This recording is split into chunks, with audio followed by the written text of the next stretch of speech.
அனைவருக்கும் வணக்கம். நான் உங்கள் கணியன் பழனிக்குமார். வரிசைப்படுத்துதலில் நிறையா கேட்பாங்கப்பா கேள்விகள்.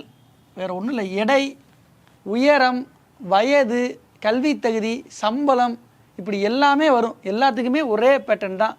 நீங்கள் சின்ன பிள்ளையில் படிச்சிருப்பீங்க, ஏறு வரிசையில் எழுதுக, இறங்கு வரிசையில் எழுதுக அப்படின்னு படிச்சிருப்பீங்க. Less than, greater than. இங்கே நம்ம லெஸ் தென் இந்த சிம்பிள் தான் பயன்படுத்த போகிறோம்.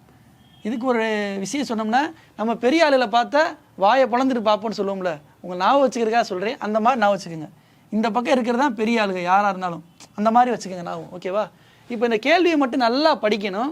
பி என்பவர் டிசியை விட எடை அதிகமானவர். அப்போ என்னது? பி என்பவர் டிசியை விட எடை அதிகமானவர். ஓகேவா? ஆனால் வியை விட குறைவானவர். அப்போ யார் பெரிய ஆள்? வி பெரிய ஆள். யாரை விட? பியை விட வி பெரிய ஆள். இந்த ஸ்டேட்மெண்ட் நல்லா பார்த்துக்கோங்க. அதுக்கடுத்து பாருங்க, வி என்பவர் மிக அதிக எடை கொண்டவர் அல்ல. வி என்பவர் மிக அதிக எடை கொண்டவர் அல்ல. அப்போ அவரை விட ஒரு ஆள் எடை அதிகமானவர் இருக்காரு. இங்கே எத்தனை 4 இது வந்துருச்சு லெட்டர்ஸ். அப்போ விட்டு போனது என்னது? இதில் இ மட்டும்தான். அப்போ இவரை விட யார் எடை அதிகமானவர்? இ. நல்லா கேள்வியை நல்லா பறிச்சாதான்ப்பா உங்களுக்கு புரியும், இல்லைன்னா புரியவே புரியாது.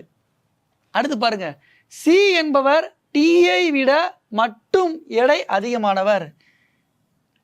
சி என்பவர் டியை விட மட்டும். சி என்பவர் டியை விட மட்டும்தான் எடை அதிகமானவர்.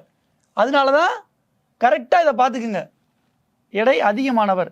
ஏனில் நடுத்தர எடை கொண்டவர் யார்? இதில் பாருங்கப்பா, நடுத்தர எடை கொண்டவர் யார்? நடுவில் யார் இருக்க? பி. இவர் தான் விடை. இதிலிருந்து என்ன தெரியுது? கேள்வியை நல்லா படிக்கணும். படித்தா மட்டும்தான் இதை இம்ப்ளிமெண்ட் பண்ண முடியும். இந்த சம்மை ஹோம்ஒர்க்காக பண்ணி கமெண்ட் செக்ஷனில் பதிவு பண்ணுங்க. நன்றி, வணக்கம்.